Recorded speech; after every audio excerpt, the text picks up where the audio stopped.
এসেছে, আমি সবগুলোর অ্যান্সার দিয়েছি আর সবাই আমাকে ভেরি গুড বলেছে। শোনা বাচ্চা তো, তাই তো বলেছে ভেরি গুড। আর জানো মামাম, আমার আজকে অনেকগুলো ফ্রেন্ড হয়েছে, তারা খুব ভালো। আমি তাদের সবাইকে টিফিন শেয়ার করে খেয়েছি, ওরাও আমাকে টিফিন শেয়ার করে খেয়েছে। আমার আজকে খুব মজা এসেছে জানো। তাহলে তো আমার আরো আজ স্কুলে ভীষণ মজা করছে দেখতে পাচ্ছি। হ্যাঁ তো। আচ্ছা, এই যে তোমার এতগুলো ফ্রেন্ড হয়েছে, তাদের নাম কি? সে তো অনেকে মাম্মাম, ঋষিতা, রিতম, কিংসুক, মৌবনি, আরো অনেকে। আর ওরা সবাই আমার ফ্রেন্ড, ওরা খুব ভালো জানো। জানো মামাম, ঋতিকা আর কৃতিকা নামে আরো দুজন আছে, ওরা আমার ফ্রেন্ডস, ওরাও টুইন। ওরা খুব ভালো, ওরা দুজনে একদম একরকম দেখতে, শুধু ফিচার্স আলাদা। আর ওরাও আমার বন্ধু জানো। মামাম, আমি ঠিক করেছি এদের সবাইকে আমি বার্থডেতে ইনভাইট করব। আচ্ছা, করো, এটা রাখো। জানো মাম্মা, ঋতিকা আর কৃতিকার মধ্যে কোনটা কে আঙ্কেল আন্টি সেটা চিনতেই পারে না। ওই জন্য না ওদের দুজনকে আলাদা আলাদা সাজায়, আলাদা আলাদা হেয়ার স্টাইলও করে দেয়, আলাদা আলাদা ড্রেস পরায়। তারপর ওরা দুষ্টুমি করে একই রকম সেজে চলে যায়, তাতে তো সবাই কনফিউজড হয়ে যায়। আচ্ছা মাম্মা, তুমি যদি অন্যরকম সাজো তাহলে তোমাকে কি সুন্দর লাগবে না, কি মজা হবে।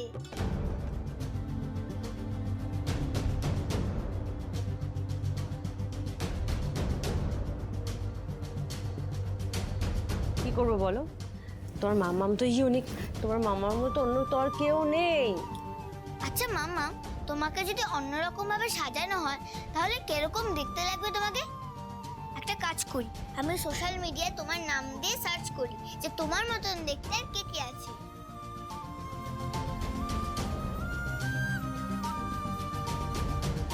কই, কেউ তো নেই। হ্যাঁ, তোমার মতন দেখতে কেউ নেই, কিন্তু কিন্তু দেখো মাম্মা, এই মেয়েটা কি সুন্দর দেখতে। হ্যাঁ। আচ্ছা মাম্মা, তুমি যদি এরকম সাজো তোমাকেও তো একদম আলাদা দেখতে লাগবে, তখন তোমাকেও তো আর কেউ চিনতে পারবে না।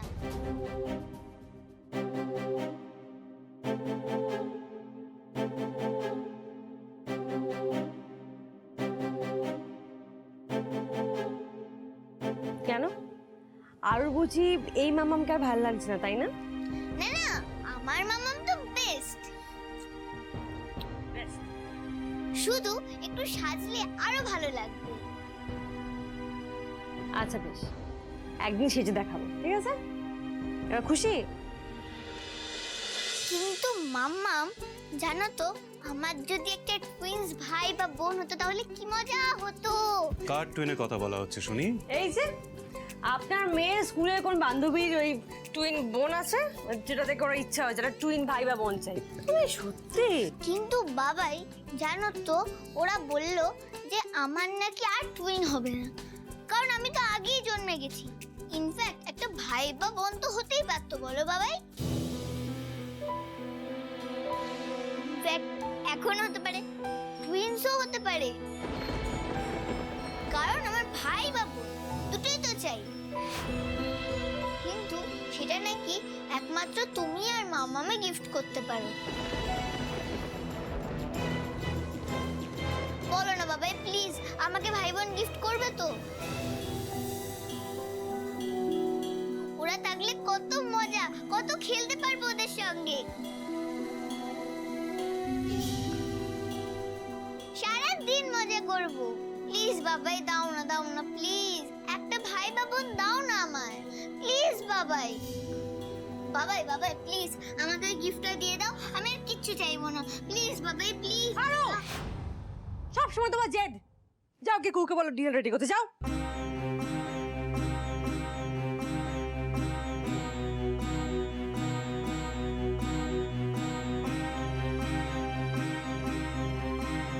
রিয়াজ, তুমি আরুকে বকছো কেন? ও তো বাচ্চা, ওর তো এসব বোঝার কথা নয়। ওর তো বোঝার কথা নয় যে আমরা একসঙ্গে থাকি ঠিকই, কিন্তু আর পাঁচজন স্বামী স্ত্রীর মতন আমাদের সম্পর্কটা নয়। তুমি যে এখনো তোমার ট্রমা থেকে বেরিয়ে উঠতে পারোনি, সেটা কি ওর জানার কথা? বলো। তুমি কি বলতে চাইছো মল্লা? সব দোষ আমার। আমি নিজে আমার জীবনটাকে এরকম অদ্ভুত বানিয়ে ফেলেছি। আজ 10 বছর ধরে আমার সাথে যা যা হয়তো সব কিছুর জন্য আমি দায়ী, সব ভুল আমার, জন্য সব দোষ আমার। না তিয়াস, না, এখানে কারোর কোনো ভুল, কারোর কোনো দোষ, এইসব কিছুই নেই। এত বছর ধরে তুমি আমার পরিবারকে যেভাবে ভালোবাসায় আগলে রেখেছো, তারপরে আমি তোমার কাছ থেকে আর কিছু চাইতে পারি বলো? পারি না। কারণ আমি যা চেয়েছি তোমার কাছ থেকে তার চেয়ে অনেক বেশি পেয়ে গেছি, অনেক বেশি। সত্যি করে বলো তো মল্লার, তোমার কখনো মনে হয় না যে আজ আমরা এক হয়েও আমাদের মধ্যে অনেকটা দূরত্ব রয়ে গেছে? তোমার কখনো খারাপ লাগে না বা রাগ হয় না যে তুমি আমায় কখনো সম্পূর্ণভাবে পাওনি?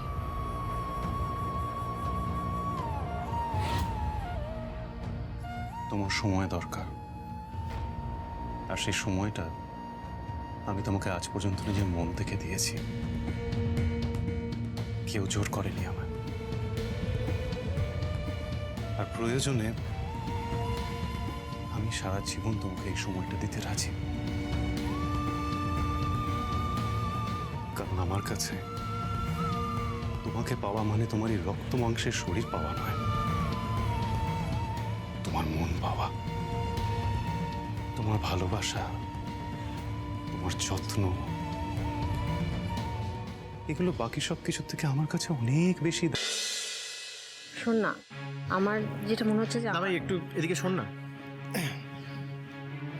বলছি পিসিমণি আর আরোহী বৌদির যে অর্গানিক ওই মশলার ফ্যাক্টরিটা আছে না, ওখানে কয়েকদিন ধরে না খুব সমস্যা হচ্ছে। আমাকে একটু 2-3 বার যাতায়াত করতে হবে, কিন্তু লোকেশনটা এতটা দূরে না, যাতায়াত করাটা খুব প্রবলেমেটিক। আর তাছাড়া অফিসের যা কাজের চাপ, এছাড়া বাড়িতে বাবানকে দেখাশোনা করা, মানে বাড়ির লোকরা না হিমশিম খাবে। কিন্তু ওখানে অ্যাকাউন্টস ডিপার্টমেন্টের যা সমস্যা, আমাকে একবার তো যেতেই হবে। আমি যে ঠিক করেছি কি বলতো, টুবানকে নিয়ে কাল একেবারে চলে যাব। আর টুবান এমনিতেও ওখানকার ওই অ্যাকাউন্টস ডিপার্টমেন্টের হেড হিসেবে জয়েন করছে। মানে তোর এতে কোনো আপত্তি নেই তো? আরে ধুর বাবা, আমার আপত্তি থাকবে কেন? বরং আমি তো বললাম যে টুবানের থেকে বেটার ক্যান্ডিডেট আমরা কেউ পেতামই না। আরেকটা কথা ছিল দা ভাই, বলছি মানে এমনিতে আমাদের ফ্যাক্টরিতে সব ঠিকই আছে, কিন্তু তাও যদি তুই মানে একবার সময় করে রমিত, মানে প্লিজ না না না না, প্লিজ আমাকে না, তুই কাকাইকেই বল না, আমাকে এর মধ্যে টানিস না প্লিজ। না, ভাস্কর যেতে পারবে না। আরে ওই দর্শনা আর বিদিশাকে নিয়ে ভাস্কর প্যাথোলজিক্যাল ল্যাবে যাবে। তুই তো জানিস বিদিশাকে ধরে বেঁধে না টেস্ট করাতে নিয়ে গেলে ও কোনো টেস্ট করাবে না। এমনিতেই কারোর কথা না শুনতে শুনতে শরীরে যত্ন না নিতে কি করেছে দেখেছিস সেটা ভালো করে। একটু সামলে দে না বাবা এবার। শুনি কেন তুমি আমাকে জোর করছো বলো তো? তোমরা সবাই খুব ভালো করে জানো এসবের থেকে আমি নিজেকে অনেকদিন আগে সরিয়ে নিয়ে এসেছি, তারপরও পিসুমনি তুমি তোকে কি তো করে জোর কথাগুলো করছো? বলা হয় না, কখনো বলা হয় কি? আর তাছাড়া তুই তো বলেছিলি একটা সময় যে ব্যবসার কাজে কখনো যদি দরকার পড়ে তুই কাজ করে দিবি। বাড়িতে বসেও তো ফাইল টাইল দেখিস নাকি, অফিসে কাজ করিস তো, একদিন সাইটে গেলে কি এমন অসুবিধা হবে? আচ্ছা ঠিক আছে, আমি কাল বাবানকে আর অংশুকে স্কুলে দিয়ে ওখান থেকে বেরিয়ে যাবো তাহলে। রিয়েলি?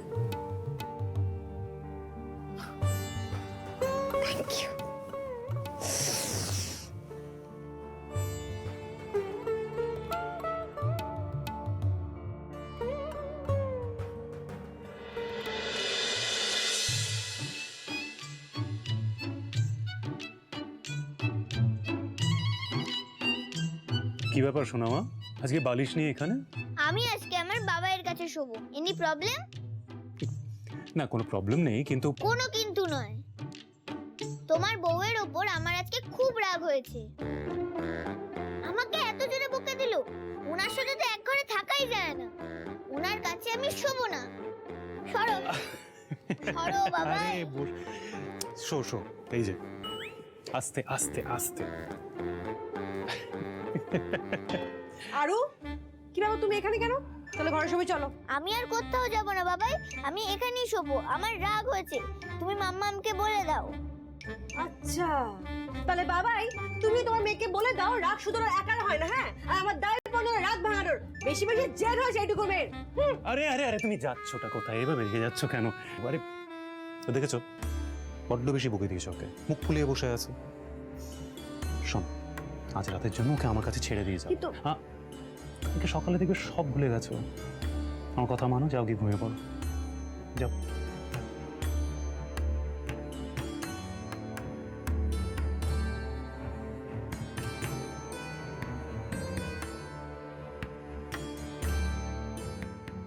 তাহলে এবার গল্প বলা যাক। হ্যাঁ। এক দূর দেশে এক ছিল রানী, তার একটা মিষ্টি মেয়ে ছিল। সে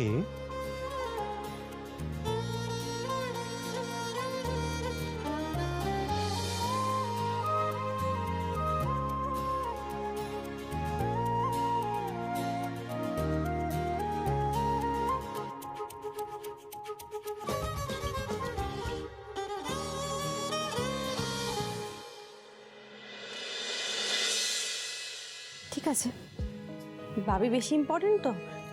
ঠিক আছে, আমিও যখন কালকে স্যান্ডউইচ বানাবো, চিকেন স্যান্ডউইচ, তখন আমিও দেবো না, দেখবো খেয়ে এসে আমার কাছে চায়।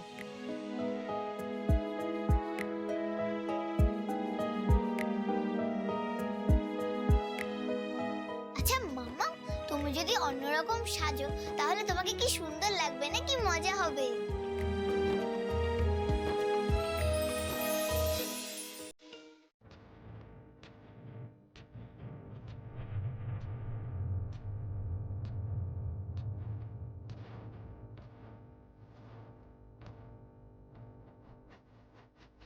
আর বুঝি এই মামামটা ভালো লাগছে না, তাই না?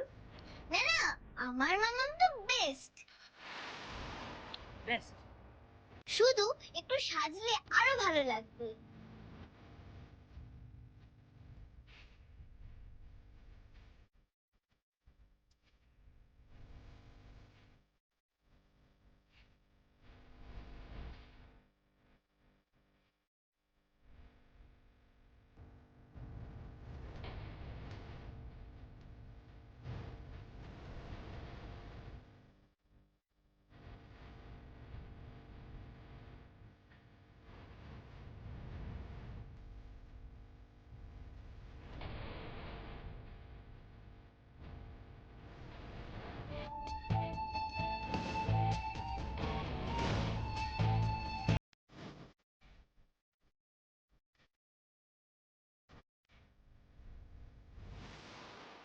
কিন্তু ডক্টর শালিনী, এই সিচুয়েশনের মধ্যে একটা ওয়ে আউট তো বার করতেই হবে, বলুন।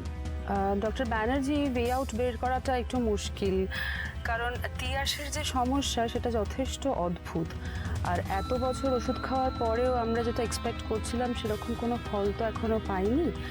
তাই ধরে নিতে হচ্ছে যে ও হয়তো নিজে থেকেই এই ঘটনাগুলো ভুলে যেতে চাইছে না। কিন্তু ডক্টর, তিয়াসের এইভাবে নিজেকে চিনতে না পারা, সবকিছু ভুলে যাওয়া আগের থেকে অনেক বেড়ে গেছে। আগে যদি এই অ্যাটাকগুলো 6 মাসে একবার হতো, এখন প্রতি সপ্তাহে একবার করে হচ্ছে। এটাই তো আমার ভয়, যে ওর কোনো লাইফ রিস্ক। না, আসলে সেরকমটা হয়তো হবে না।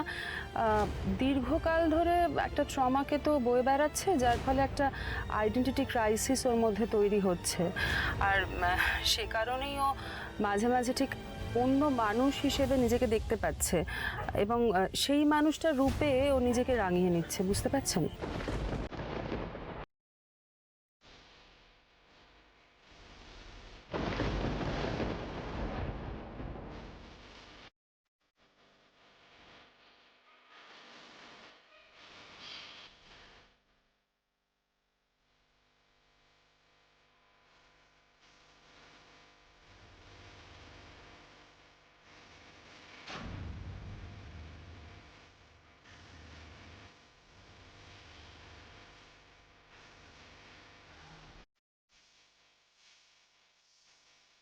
কিন্তু ডক্টর, এটা কিভাবে সম্ভব? একটা মেমরি লস থেকে অন্য পার্সোনালিটিতে শিফট করবে কেন?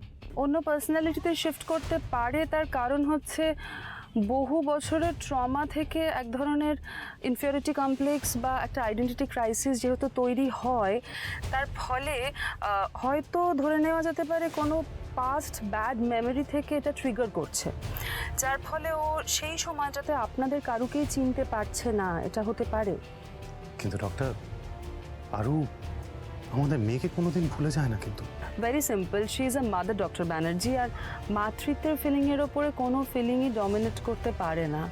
সে কারণে আরাধ্যা যতবার ওর সামনে আসবে, ও আরাধ্যাকে চিনতে পারবে।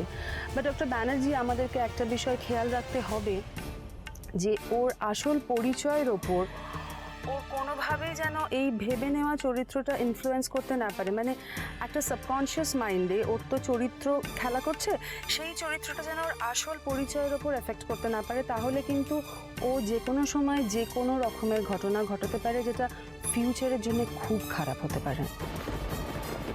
তাহলে ডক্টর কি করবো? যেটা করতে হবে সেটা হচ্ছে ওর সেশনটা আরও বাড়াতে হবে, আর ওকে আপনাকে ভালো রাখতে হবে। ইভেন ও এখন যে বর্তমান জীবন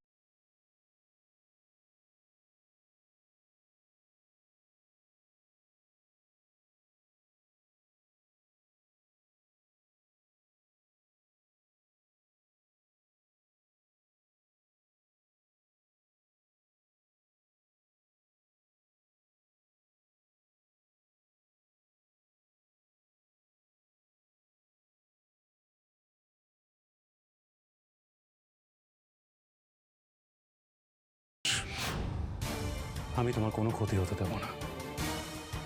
তুমি যে তিয়াস ব্যানার্জি, অন্য কেউ নও, সেটা আমি তোমাকে ভুলতে দেব না তিয়াস, ভুলতে দেব না।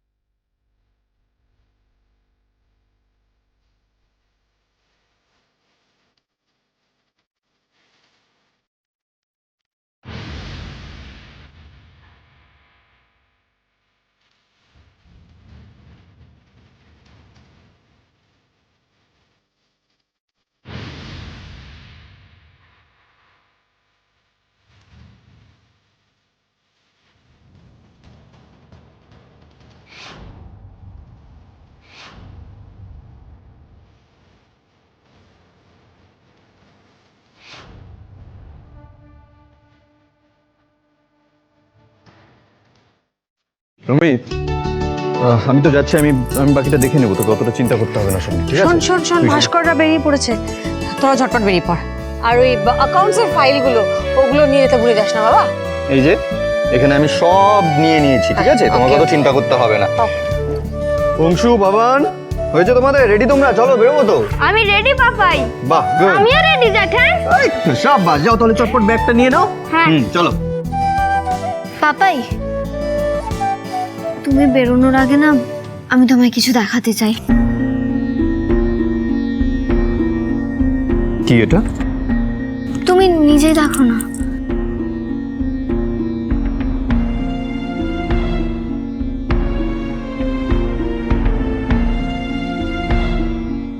ইন্টার্নশিপ? প্রিন্সেস, এটার মানে কি? তুমি এখন ইন্টার্নশিপ? কিসের internship? Papai, as a psychiatrist আমি শালিনী আন্টির কাছে ইন্টার্নশিপটা করতে চাই। শালিনী আন্টি মানে তোর ওই বান্ধবী তানিয়ার মা না? হ্যাঁ কুট্টি, তোমরা সবাই তো ওনাকে চেনোই। শালিনী আন্টি মানে তানিয়ার মা কত বড় একজন সাইকিয়াট্রিস্ট সেটাও তোমরা জানো। তাই ইন্টার্নশিপটা করা না আমার জন্য খুব ইম্পর্টেন্ট। কিন্তু বেটা, তুমি তো সবে স্কুল পাস করে সাইকোলজি অনার্স নিয়ে কলেজে ফার্স্ট ইয়ারে ভর্তি হলে। এখনই কি ইন্টার্নশিপ করাটা খুব দরকার ছিল বেটা? পাপাই, তুমি তো জানো আমি মাম্মামের মতো হতে চাই। মাম্মা মতো এই একই সাবজেক্ট নিয়ে পড়াশোনা করতো, তাই না? আর তাই খুব সহজেই মামা ম্যাজিকের মতো সবার দুঃখ কষ্ট বুঝে যেত, তাদের রিলিফও দিত। আমিও সেটাই করতে চাই পাপাই। আর শুধু তাই নয় পাপাই, মাম্মাম যেরকম পড়াশোনার পাশাপাশি নিজের খরচা নিজে চালাতো, আমিও সেটা করতে চাই পাপাই। আমিও ইন্ডিপেন্ডেন্ট হতে চাই।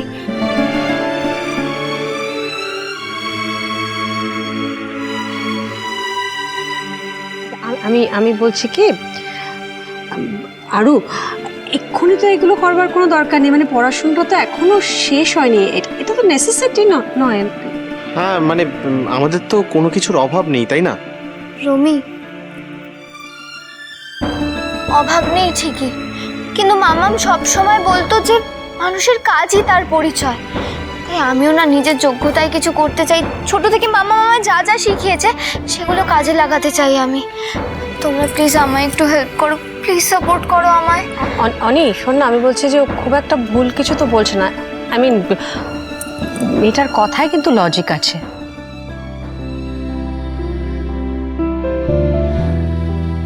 এদিকে এসো।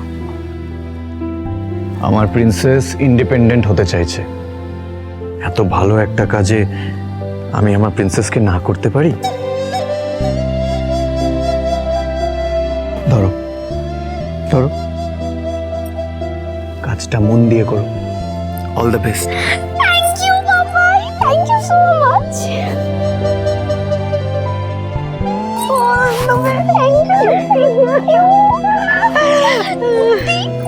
বাবাই রাজি হয়ে গেছে। দি ভাই তুই চাকরি পেলি, আর আমাদের গিফটটা হবে হবে, সবার গিফট পাবে। আমাকে ফার্স্ট স্যালারিটা তো পেতে দাও। আমি কিন্তু ফ্রাইড রাইস, চিলি চিকেন আর 2-in-1 ফ্লেভারের আইসক্রিম খাবো। আমি মাটন বিরিয়ানি, চাপ আর কেশর পেস্তা আইসক্রিম খাবো। আচ্ছা ঠিক আছে, আগে তো আমি কাজটা করি, তারপর সবার সব হবে। আরে বাবা রে, সব